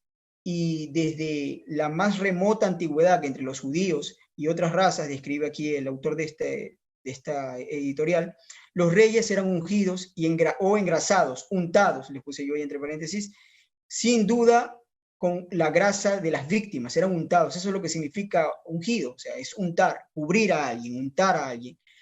Como la sangre era demasiado sagrada para ser comida, por los devotos comunes utilizaban ellos la grasa. Vemos también, para última referencia, la mantequilla hecha a partir de la leche de la vaca, el animal más sagrado en ciertas culturas, es usada para la unción en las regiones hindú. Las casas recién construidas se engrasan con ella y también se emplean para untar cuidadosamente de arriba abajo la cabeza, los pies y quienes creen que están sufriendo una posesión demoníaca. Unciones también son parte de cierto ritual de entronización de las monarquías hindúes en las que también se puede utilizar sangre. Ahora, ¿por qué les traigo toda esta información? Que considero que es importante que lo sepamos, y en segundo lugar, porque vemos el origen de todo esto, como muchas cosas en la Escritura tienen un origen a veces hasta pagano, pero el Eterno toma esto y lo lleva a un orden. Ya en la época de Israel ya tenían el orden de utilizar el olivo para ungir a los reyes. Adelante, hermano. Sí, con respecto a esto, gracias, Manuel. Con respecto a la unción, entre las cosas, en las cuevas del Qumran, entre las excavaciones se encontró unos cofres donde se tenía el aceite de la unción. Y existen unos elementos que ya no hay hoy. porque no es que solo era el aceite de oliva, o como hace el cristianismo, ungir a los enfermos, coge aceite la favorita y va y les baña, y ya, porque dice ahí, o sea, un desentendimiento. No existe ya los elementos que conforman el aceite de la unción original que tenían en el templo. Recordemos una cosa, o sea, nunca nos olvidemos de que el Ruach enseñó muchas cosas de todo el oficio del templo. Estamos hablando de que 1000 años casi con este conocimiento, entonces el Ruach operó, por eso es que tenía un orden estricto y muy disciplinado en el templo. Y ellos tenían la manera de hacer el aceite de la unción. Samuel no es que cogió aceite solo de olivas, él puso hierbas y especias. Entonces eso se hacía, de pronto el Eterno, así como ahora nos revela cosas que no están en la Biblia, pero que son del diario vivir, nos ha revelado momentos y situaciones. De la misma manera, Él estableció esa disciplina en el templo y esa disciplina de los sacerdotes. Por decir algo, cuando se oficia en el templo, se escoge una de las familias de Kohanim y se escogía para que ellos hagan el Ketoret. Y con inciensos hacían unas mezclas de incienso que hasta ahora no se pueden replicar. Ese incienso, aunque haya viento, se quemaba en el altar y subía recto. No importaba que haya viento, era por la mezcla, una manera, una fórmula. El Eterno se lo reveló de alguna manera a alguien y en el transcurso de todo ese servicio. Asimismo, la gente que hacía las vestiduras, personas que estaban trabajando en otros oficios en el templo, todo era porque el Eterno lo determinó de una manera y también en el orden disciplinado y de que tenían los levitas para actuar. Así es que, si es que ahora nosotros quisiéramos coger el mismo aceite que Samuel ungió a David, no habría manera. No habría manera. Si es que a Yeshua alguien le ungió, no habría manera de hacer lo mismo. O sea, nunca se podría replicar cosas porque así como nunca más va a haber genealogías escritas en el templo, nunca más puede haber un Mesías porque no tiene la partida de nacimiento. Y eso ya se quemó el templo. Nunca más nosotros vamos a tener un cordero de Pesach porque ya no hay templo. Y ya fue un sacrificio de Pesach. Pero el templo sigue vigente y las leyes de los sacerdotes siguen vigentes, pero no hay templo. Por tanto, el que se ungió, ese es el que queda. Y de esa manera opera todo. Por eso es que nosotros vamos a la restauración de todas las cosas. Inclusive en el futuro no vamos a ver ciertas cosas, pero no quiere decir que no esté vigente. Las leyes de los sacerdotes o la ley de la tierra o de alguna ley que se dio para algún tiempo donde sí se aplicaba, no quiere decir que no está vigente hoy, porque no hay un campo de acción. Eso sigue vigente mientras existe el cielo y la tierra, porque la Torah es mientras existe el cielo y la tierra, o sea, un hombre en la tierra. La Torah es para el hombre. Entonces, esto es la manera lógica de entender. Y con respecto a los aceites, eso ya la arqueología ya ha indicado, yo voy a conseguir, de pronto yo les pongo, creo que tengo en el computador unas fotos y un estudio de cómo rescataron ese cofre con las especies antiguas que ya no están hoy. Adelante, Manuel. Es correcto, ¿no? Es otro punto, no por decir a favor de Yeshua, pero es otro punto que, digamos, es en contra de la idea del judaísmo de querer imponer un Mesías. Ya no hay, o sea, no hay forma, o sea, hoy no hay forma, no existe la manera.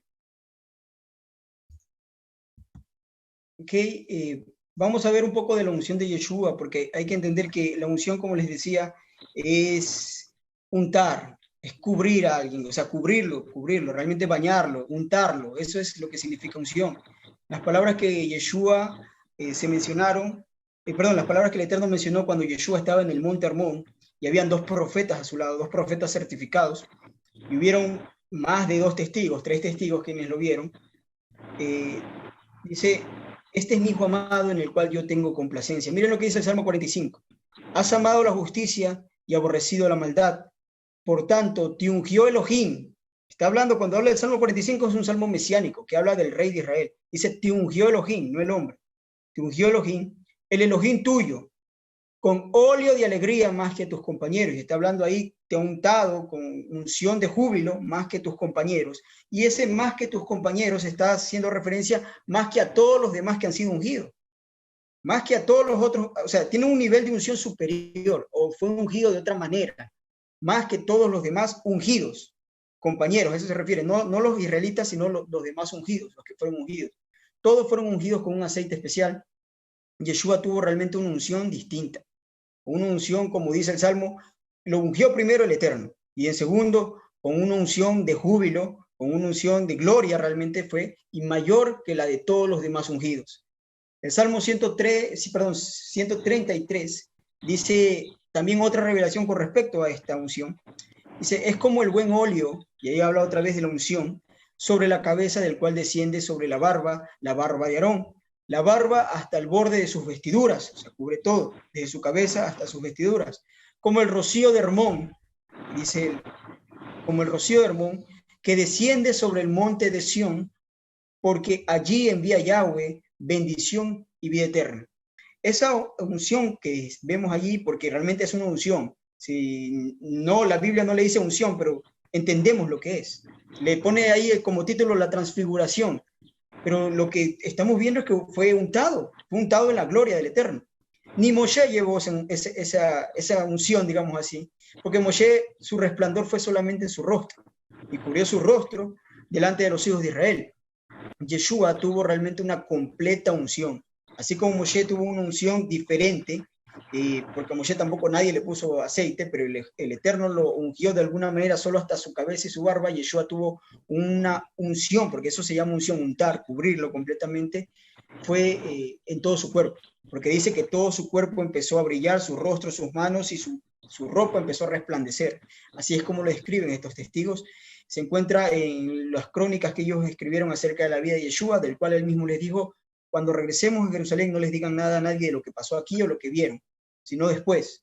Y vemos después en las cartas de Pedro, por ejemplo, y Juan, también ellos dicen, ahí dan testimonio, porque Pedro y Juan eran uno de los dos que estaban allí. Pedro en su carta dice que lo vio hacer esto en el monte, en su primera carta, si no me equivoco, sí fue en su primera carta, él describe eso en su primer capítulo. Juan también en su primera carta, en su primer capítulo, describe dar testimonio acerca de esto. Dice lo que hemos visto y oído, y ahí él describe acerca de la gloria o la unción que se le dio al Mashiach, a Yeshua. Un aporte, Adelante, que justo el día de hoy estaba mirando porque cómo desmentían un grupo de personas esta escena, porque decían, ¿cómo es que puede saber Pedro? Es como una paréntesis, ¿no? Pero Pedro, ¿cómo sabía que era Elías y Moisés? ¿Cómo sabía?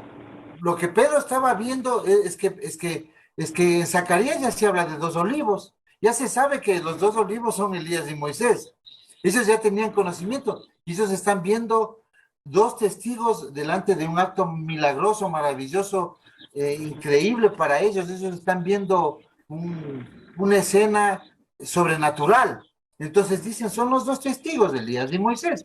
Es algo que en el concepto de un judío de ese tiempo sí está claro. Ni 480 años antes está Zacarías escribiendo sobre los 2 olivos. Y ellos tienen entendimiento de eso, sino que tratan de desvirtuar como diciendo cómo nunca se les dijo a ellos quiénes iban a estar ahí. Pero de pronto, inclusive hay cosas que no se cuentan. Yeshua mismo pudo haberles hecho un comentario antes de llegar.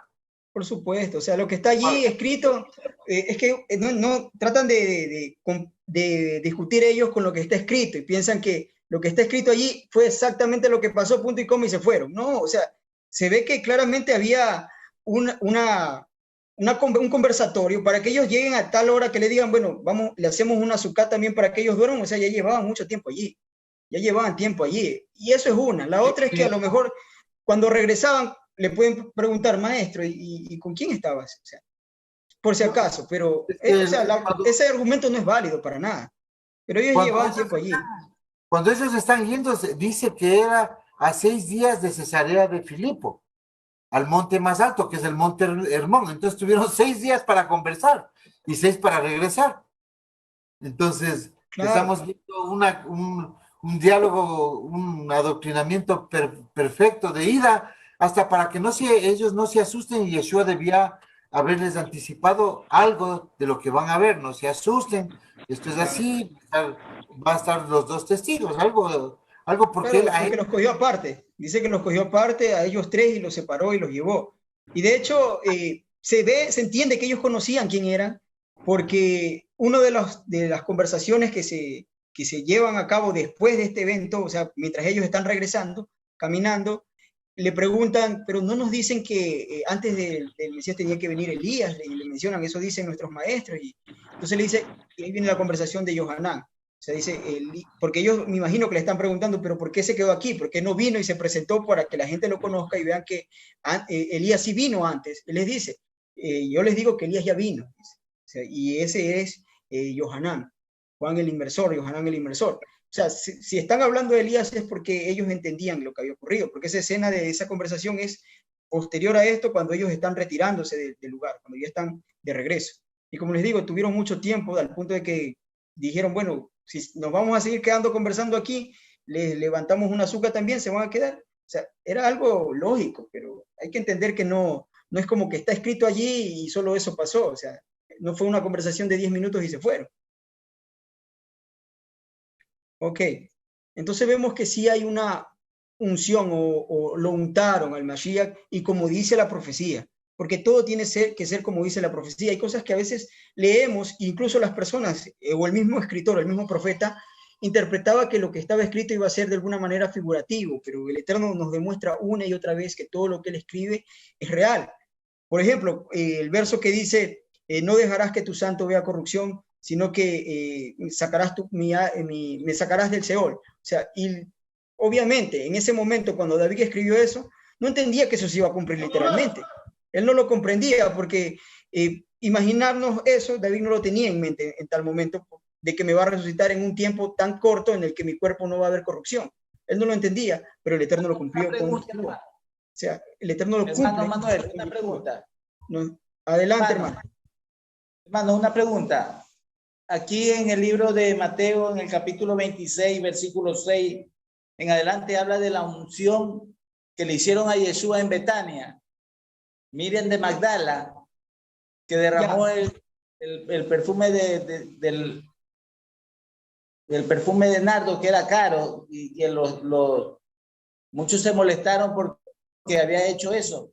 Y les dijo que déjala porque para mi sepultura ella me ha preparado. Ese tipo de unción no es la que en realidad era la... no es No, válida. O sea, para Mashiach no. Porque mire que dice unción. Usted puede ungir a alguien hasta con leche, digamos así. Está ungiéndola con perfume. La está ungiendo con perfume. Los profetas tienen que ungir con... Era como para morir. Tiene que ser un profeta. Y exacto, exactamente. Lo que él estaba haciendo es, ella estaba haciéndolo y Yeshua le hace referencia es, me está ungiendo para mi sepultura, porque así se ungían a los muertos, a los muertos, con perfume, pero no con aceite. Y tenía que ser un profeta reconocido. De hecho, esa era una mujer que tenía una mala reputación, que Yeshua le menciona de que el que más perdona, más ama, y le decía al invitado. O sea, tiene que ser un profeta reconocido. Por ejemplo, que lo Y es hubiese... una labor femenina. Y es Claro, y una era una labor. mujer, por supuesto, pero le estaba ungiendo para la sepultura, que o sea, ungiendo con perfume, no con aceite. Adelante, hermano. por lo que era una mujer, no era aceptado eso. Porque mire lo que dice en el Salmo 45, en el versículo 8. Este es un salmo mesiánico, ¿verdad? Dice en el versículo 8, dice, con mirra, aloe y acacia exhalan todos sus vestidos. ¿La mirra qué es la mirra? La mirra es un compuesto de mirra, a ver, no recuerdo cómo se llaman estas cositas, pero es como un, La mirra, ¿cómo se la llama? mirra como lo que llevaron los... Sí, sí, correcto. O sea, tiene valor, tiene un valor, pero es un compuesto que está como purificado, no recuerdo el origen, pero sí, o sea, es valioso, es algo valioso que para el tiempo, la extracción de mirra. pero allí está hablando de algo que sí se hará también a Yeshua, o sea, por supuesto que lo van a ungir cuando Él venga, pero no fue en ese tiempo, o sea, en su tiempo no lo ungieron a la manera de los profetas, pero yo me imagino que cuando Él venga va a ser ungido legalmente a los ojos de todos por medio de, por ejemplo, los dos testigos, uno de los dos testigos, pero esta es la unción, como dice el Salmo, tu Elohim te ha ungido, o sea, Elohim. Hermano, perdón un ratito que sea un poquito detallista en el tema, porque como es obvio, gente de afuera que tienen algo de conocimiento de las escrituras, y al hablar de este tema, ¿cuál sería la parte central de lo que es la unción de Yeshua? ¿Cuál sería la parte central? O sea, en la cual lo declaramos como que eso es algo profético que pasó. O sea, puedo Adelante, hermano, ya. Bueno, primero tenemos que ver el Salmo 133, 1000 años antes de escrito. Está hablando como una premisa y una conclusión. Dice, si pones la diapositiva del Salmo, podemos ver. Claramente, cuando dice, establece la palabra como, así como, la referencia y uniendo los dos eventos. Dice, como el buen óleo sobre la cabeza del cual desciende sobre la barba de Aarón y baja hasta el borde de sus vestiduras, sacerdocio levítico, unción del sacerdocio levítico, ¿no? Está haciendo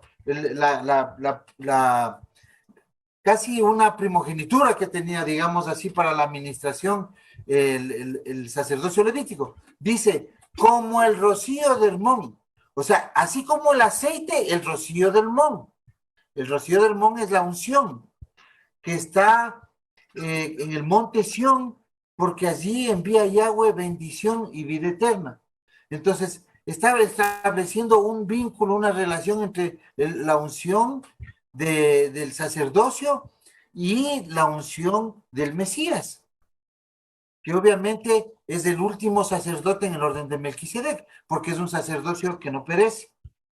Es un sacerdocio sobre alguien que ya no muere, y ahí se queda. O sea, esa sería una explicación, como no todo va a estar escrito como para que entendamos en el siglo XXI, sino tenemos que rescatar esto de una manera lingüística, de una manera histórica, y no existe otra manera. Entonces la transfiguración se vuelve como nos enseñaron en el cristianismo, solo que se transfiguró y estaba hermoso, y era un lindo milagro. No, ese tenía un sentido tan importante, tan profético, que inclusive si queremos extender esto para otra, tenemos para hablar largo, inclusive hasta de portales dimensionales. Está ungiéndose en el paralelo 33, meridiano 33. Él es el Mesías, el que cuida la puerta, el que tiene la marca de la Tab. La marca de la Tab es la que cuida la puerta. Él está en un portal donde hasta el día de hoy se ve que existe una conexión con otra dimensión, con estos ángeles caídos. Es más, el libro de Enoc muestra cómo en ese punto donde él hace la unción es donde bajaron los ángeles caídos y distorsionaron la simiente. Todo va relacionado a la simiente. Él está ungiéndose como guardián de la puerta, porque el que no entra por la puerta es salteador. Y el Salmo comienza diciendo, cuán hermoso es que habiten los hermanos juntos. Eso quiere decir que la simiente de Abraham, cuando en el milenio habiten juntos sin nadie, sin simiente del maligno. No es un salmo para la iglesia cristiana, ni para la Keilah, que es los hermanitos de habitemos juntos, cuán hermoso, qué lindo que es estar juntos los hermanos. Claro que es bueno, pero ese salmo dice, cuán hermoso es que habiten los hermanos juntos. ¿Por qué? Porque como el rocío del Hermón es el que va a traer la única manera de que habiten juntos en paz, en shalom, cuando haya puesto a los enemigos por estrado de los pies. Adelante, Manuel. Sí, aquí estamos. Entonces es eso, nuestro hermano Eduardo, es eso, básicamente. La unción de Yeshua es profética, o sea, ya estaba anunciado. Tanto en el Salmo 133 como el Salmo 45 también menciona acerca de esta unción que haría el Eterno, y que en parte menciona una unción que no es como, y luego la menciona la otra que sí, pero en versos diferentes. ¿Por qué? Porque le digo, ellos creían que de alguna manera estaban hablando de algo figurativo, pero no, está hablando de algo que el Eterno sí hace, que es imposible para nosotros concebirlo, pero el Eterno lo hace. No sé hermano, si hermano, pero en el Brit Hadashah, ¿cuál es la parte donde se da esto? ¿Cuál es la parte, o sea, la escena donde Yeshua es ungido, es untado? Es lo que venimos mencionando, o sea, la unción del Eterno fue en el Monte Hermón. Allá, correcto, mi hermano. Ahí, sí. Ahí está, ahí ya Porque mire, aunque hubiese venido otra persona y le hubiese echado aceite, digamos así, tenía que cumplir las condiciones de primero ser un profeta reconocido. Por eso les digo, fuera válido si lo hubiera hecho Yohanan, el inmersor, que era un profeta reconocido por el pueblo, y si lo hubiese hecho, lo hubiese dejado registrado, pero no lo hizo, por lo que entendemos. Y segundo, tiene que ser también con las especias que el hermano nos está mostrando, nos está hablando. O sea, son condiciones que se tienen que tomar en cuenta, ¿no? No puede ser simplemente porque alguien vino y le echó aceite, eso no garantiza validez la acción del hecho, sino más bien quién lo está haciendo. Y vamos a la parte de la chica, la mujer que unge los pies de Yeshua y con sus lágrimas también, y el perfume está hablando de una unción sepultural, o sea, para la sepultura. Está hablando de perfume, no aceite de unción para Mashiach, ¿no? Hermano Manuel, perdón, me gustaría hacer una pequeña aportación o intervención. Shalom a todos, qué gusto ver a los hermanos de Durán, qué gusto, saludos para todos. Hay algo que cuando recién empecé en este camino logré descubrir y fue lo que a mí me llamó la atención de querer despertar y buscar la verdad. Y lo que encontré fue que la Biblia como tal, las Biblias que tenemos nosotros, nos han cambiado el pensamiento, o por lo menos nos cambiaron durante tantos años y a muchos hermanos también. Creo que fue la Iglesia Católica quienes le pusieron títulos a ciertos grupos o ciertas partes de los versículos o de los capítulos, y ni siquiera completos, sino como que dicen pequeñas porciones. Y eso hace que las personas seculares, las personas normales, o los que tal vez toman una Biblia y recién empiezan a leerla, toman el título y tienen una guía, como por ejemplo esa parte en la que menciona el hermano de Durán, en la que dice que Yeshua es ungido en Betania. Entonces lo primero que llega a nuestro pensamiento es, aquí está siendo ungido Yeshua en Betania. Pero como desconocemos la Torah, nos encontramos que una mujer que estaría totalmente en contra de lo que dice la Torah para ungir a un rey, está ungiéndole a Yeshua. Y lo estaría haciendo al revés, porque empieza ella por los pies, ¿verdad? Cuando el mandamiento, como acaba usted de leerlo, mi hermano Manuel, es de la cabeza y con los inciensos, las especies que dice la Torá, ¿verdad? Entonces hay algo que tal vez nosotros, en el caso del hermano de Durán, para poder compartir con algún hermano que no logre entender por qué aquí en Mateo 26:6 no pudo haber sido ungido Yeshua, es que tenemos que quitarnos esa heredad malintencionada de la Iglesia Católica, que son los títulos en las Biblias. Si nosotros no leemos ese título que dice que Yeshua es ungido en Betania, simplemente estaríamos leyendo la verdad del contexto, que es que la mujer, Miriam de Magdala, está preparando el cuerpo para la sepultura de Yeshua. Y si entonces tapamos el título, vamos a entender lo correcto que dice la Escritura. Bueno, no le interrumpo más. Shalom, mi hermano. Shalom.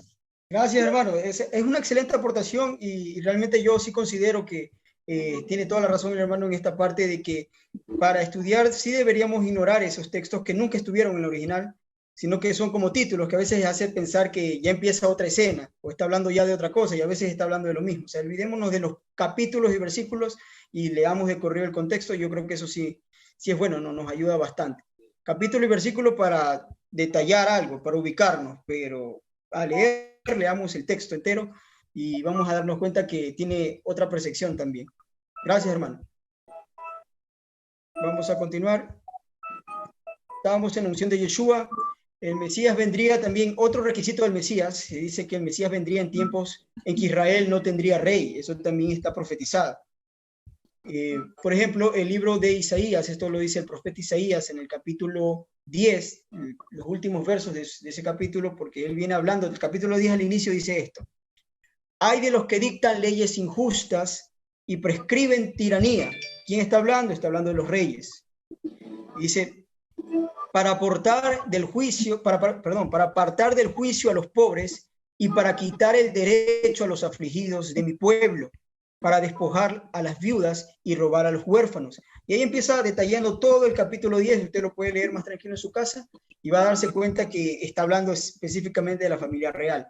El verso 33, al final del capítulo, dice: he aquí el Adón, Yahweh de los ejércitos, deshajará el ramaje con violencia, y los árboles de gran altura serán cortados. Está hablando de los reyes. Y los altos serán humillados, y cortará con hierro la espesura del bosque, de todo lo que había allí. Dice, y el Líbano, o sea, la espesura del bosque ya está hablando de Israel, ¿no? Judá en ese tiempo. Pero los árboles altos que cubrían a los demás, está hablando de el rey. Y el Líbano caerá con estruendo, y saldrá una vara del tronco de Isaí. Ya empieza ya a entrar al versículo 1, como este es un buen ejemplo de lo que mencionaba Ronald. Pensamos que el texto viene hablando del capítulo 11 de Isaías, donde habla del Mesías, pero no, hay que leer desde el 10 en adelante, olvidándonos de títulos, y leer de corrido. Por eso aquí también ni siquiera les puse verso 1, sino que continúa. Le dice, y saldrá una vara del tronco de Isaí, y eso dice inmediatamente a lo que acabo de leer, y un vástago retoñará de sus raíces. Esto es más o menos lo que, la imagen, lo que ocurría. El árbol talado y sale una ramita de ese árbol, del tronco de Isaí, o el tronco que habla del linaje real. Y reposará sobre él espíritu de Yahweh, espíritu de sabiduría, de inteligencia, espíritu de consejo, de poder, espíritu de conocimiento y de temor a Yahweh. Y él le hará entender diligente en el temor de Yahweh. No juzgará según la vista de sus ojos, ni arguirá por lo que oigan sus oídos, sino que juzgará con justicia a los pobres, y arguirá con equidad a los mansos de la tierra, y herirá a la tierra con la vara de su boca, y con el espíritu de sus labios matará al impío, o sea, al opositor. Y allí es donde saca Pablo también, cuando dice que matará al impío con el espíritu de su boca, mencionando tanto en Apocalipsis como Pablo cuando habla de la venida del Mashiach.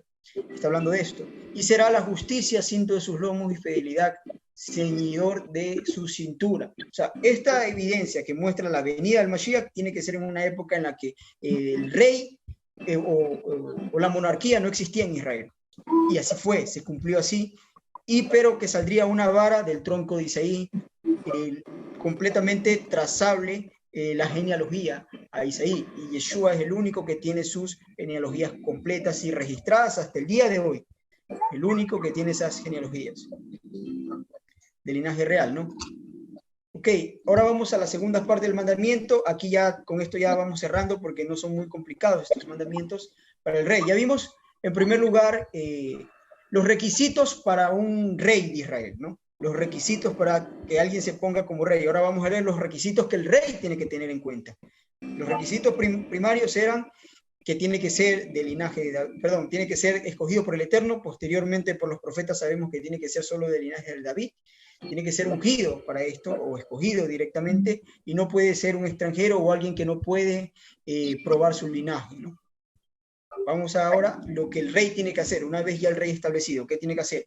Dice, pero él no aumentará para sí caballos, ni hará volver al pueblo a Egipto con el fin de aumentar caballos, porque Yahweh os ha dicho, no volváis nunca por este camino. Miren, que el primer mandamiento es que el rey para sí mismo, para él mismo, no tiene que aumentar caballos o hacerse una flota, por llamarlo así de alguna manera, de caballos. O sea, no tenía la necesidad de hacer esto. Eso tal vez no nos suena a nosotros, pero el caballo era un animal representante en las monarquías de poder también. O sea, un buen rey tenía su buen caballo o caballo de confianza, o su establo lleno de caballos, ¿no?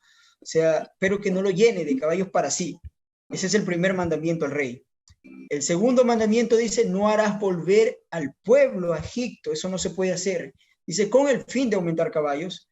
Y esta parte de volver al pueblo a Egipto es de llevarlos, o sea, hacer algún trato con el rey de Egipto, un contrato, un convenio en el cual tuviese que prestar ejército de Israel a Egipto, o siervos de Israel, o ejército más que nada, al servicio del rey de Egipto por A o B motivo. Claramente para las guerras o para servidumbre no se puede, porque ya les dijo que ellos no podían volver a ser esclavos o siervos, de ninguna manera ponerse bajo el yugo de los egipcios. No se puede, porque él ya lo ha dicho, no volverán nunca por ese camino, en el sentido de volverse bajo la cobertura del rey de Egipto, y de ninguna manera, porque hasta el día de hoy vemos cómo naciones prestan a sus soldados para hacer alguna actividad en otra parte del mundo, o sea, para hacer incluso actividades que puedan ser de rescate, caricativas o cosas así, pero el Eterno dice para comercializar caballos, o sea, a cambio de, porque hoy les dan digamos, algo a cambio. En ese momento estaba hablando de poderío militar, como que entendamos que comparto mis ejércitos o hago un convenio con el rey de Egipto para que me dé algún tipo de poder militar y hacer un contrato en ese sentido, donde yo tenga que prestar a los israelitas bajo el poder del faraón o la dirección del faraón. No lo vuelvas a hacer, eso no se hace. Ya lo hicieron la primera vez, ¿se acuerdan cuando Israel narra el libro del Sefer Yazar? Tuvo que ir a la guerra contra los enemigos de Egipto. ¿Y qué hicieron los egipcios? Se apartaron y dejaron que Israel salga a pelear solo, con la esperanza de que mueran realmente. Lo hicieron con una malicia, con la esperanza de que mueran, pero Israel salió vencedor. Y ahí es donde empezaron a tener temor de Israel. Y el Eterno dice, no volverán a ser ustedes esclavos de Egipto, y no se puede. O sea, esa es una... Y peor por un contrato del tipo de una recompensa militar, compartir lo que hoy entenderíamos compartir tecnología o de punta armamentista. No se puede, está prohibido con Egipto hacer eso, porque no se puede volver al pueblo por ese camino. El camino a Egipto, o sea, regresar, que ellos retornen otra vez a Egipto para ser sus siervos, eso es lo que dice. Porque prestando soldados tendrían que regresar para servir al rey de Egipto, regresar por ese camino. Miren lo que dice Deuteronomio 28 con respecto a este mandamiento de no volver a Egipto. Dice, Yahweh te hará tornar a Egipto, o sea, regresar a Egipto, el Eterno. Y está hablando, recuerden que Deuteronomio 28 está hablando de los juicios por la desobediencia a la Torá.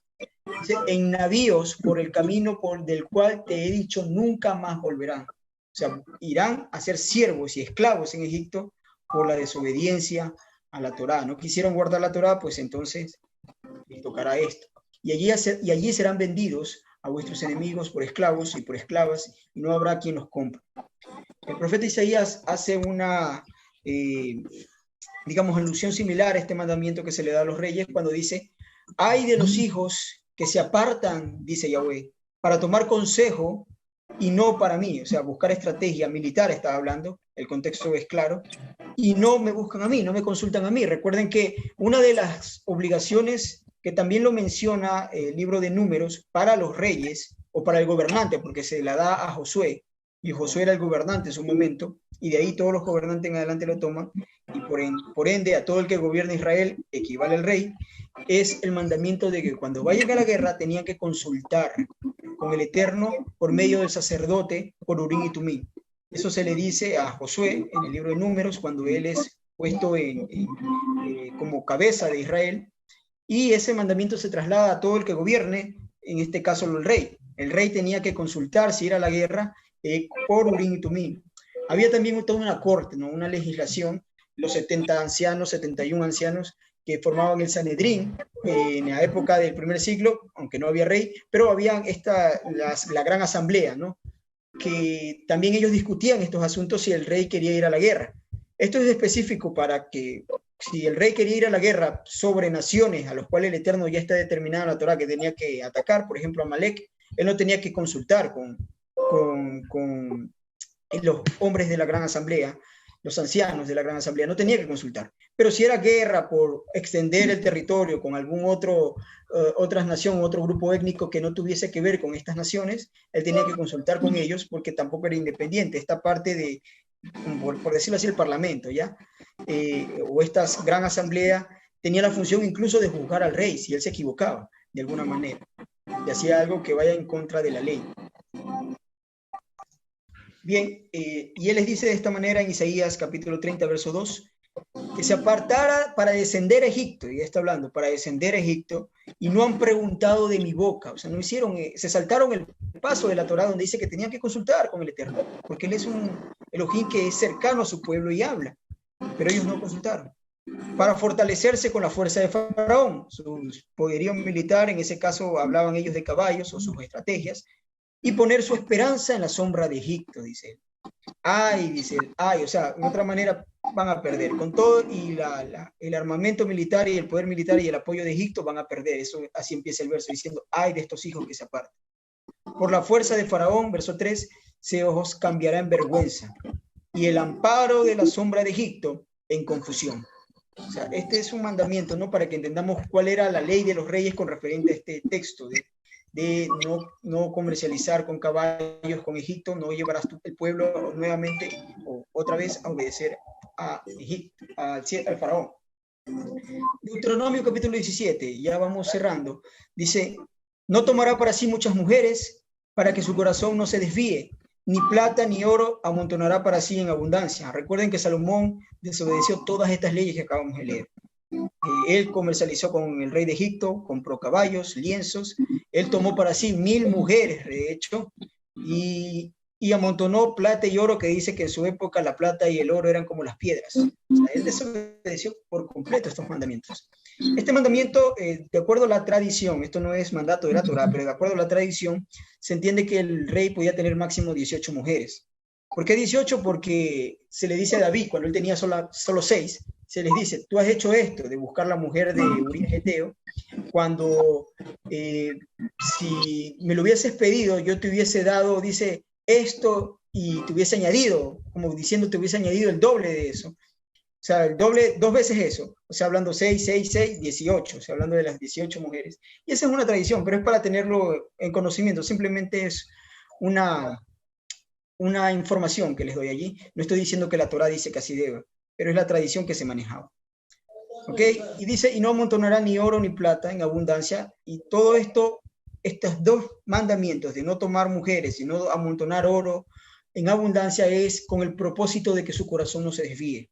Porque el dinero y las mujeres desvían el corazón de los reyes. Es el mismo consejo que se le da a este rey, no recuerdo el nombre hoy, pero está en el libro de Proverbios, el capítulo 30, y es su madre, la madre que le dice estas palabras al rey, y les dice todo lo que él tiene que ver, y le dice que no se desvíe por las mujeres, no busque la plata, que juzgue rectamente a los débiles, a los pobres. Y al final recuerdan que el libro de Proverbios habla de una buena mujer, ¿no? Habla de una mujer, la mujer virtuosa, y le dice básicamente a su hijo que busque mujeres así. Pero es un mandamiento para un rey. Ok, vamos, con esto terminamos. Estos son los últimos versos de los requisitos para los reyes, la ley para los reyes. Verso 18, 19 y 20 de Deuteronomio 17, dice lo siguiente. Y cuando se siente sobre el trono de su reino, entonces escribirá para sí en un libro una copia de esta ley, del original, que está al cuidado de los sacerdotes levitas. ¿Cuál es esta copia de esta ley? Es el libro de Barín, el libro de Deuteronomio. Por eso dice esta ley, y también lo hace más seguro cuando dice está al cuidado de los sacerdotes levitas. Recuerden que Moisés escribió una y narra el texto que él se la dio a los levitas para que la guardaran, a los sacerdotes para que la guardaran junto al arca. Entonces ese es el mandamiento que a nosotros nos da a entender cuán importante es para nosotros estudiar el libro de la Torá, porque el libro de Devarim, porque ahí está un compendio de todos los mandamientos, por eso se llama palabras, ¿no? Repetición de las palabras o doble discurso, o el segundo discurso, porque vuelve a hablar de todo lo que en los primeros libros él menciona. Y le dice cuál es el propósito de hacer esto. Dice, y lo tendrá consigo y leerá, o sea, lo tendrá consigo, lo tenía que tener cerca, pero no cerca como muchas personas tienen sus Biblias, ¿no? Dice, lo tendrá consigo y leerá en él todos los días, todos los días. Él tenía que aprender la Torá. O sea, un rey no puede gobernar, o no debería gobernar más bien, no es que no puede, sino no debería gobernar si no conoce la constitución de su pueblo y el pacto. El convenio que el Eterno, el rey soberano, hizo con el rey vasallo, que es en este caso el rey de Israel, porque de otra manera acarreará desastre para su pueblo entero. Por eso dice, leerá todos los días de su vida para que aprenda a temer a Yahweh su Elohim. No hay otra forma de aprender sino escuchando los testimonios y las maravillas del Eterno, de temer a Yahweh, para guardar todas las palabras de esta ley y estos estatutos, para ponerlos por obra, y los pondrá por obra. O sea, ese es el propósito que el rey tiene que hacer. El rey tiene que juzgar con justicia, y juzgar con justicia equivale a juzgar con la verdad, o gobernar con la verdad del Eterno, la Constitución. Verso 20.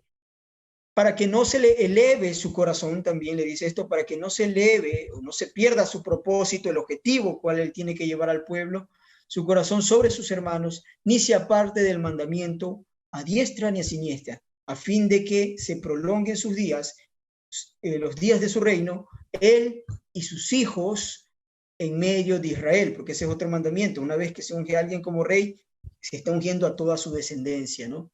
Pero para que él y sus hijos prosperen, vemos que es necesario que él guarde la Torá, y David era un hombre temeroso del Eterno, un hombre que conocía la Torá. Él de muy pequeño, me imagino yo, se presentaba en la plaza donde los levitas leían, y debió haber leído el libro de Deuteronomio claramente, como es el mandato, y leyó lo que hizo, los primeros capítulos por lo menos, lo que hizo el Eterno con los gigantes, con Og, con rey de Heshbón, de Sejón. ¿Qué hizo con esos reyes? Por eso es que él entendía y decía, ¿por qué temen a este gigante si ya en el pasado el Eterno nos ha dado victoria y estamos haciendo lo que él dijo? El Eterno apoyó y siempre va a apoyar a todo aquel que esté en un puesto de poder o él mismo haya levantado, pero que busque seguir o contribuir al proyecto del Eterno. El éxito en la vida de Josué en sus guerras, de David en sus guerras, es porque ellos estaban buscando no sus propios propósitos, sino cumplir el proyecto y el propósito del Eterno para que se cumpla la profecía, en otras palabras. Ellos hacían esto para que se cumpla la profecía, y esa tiene que ser nuestra visión de la vida realmente.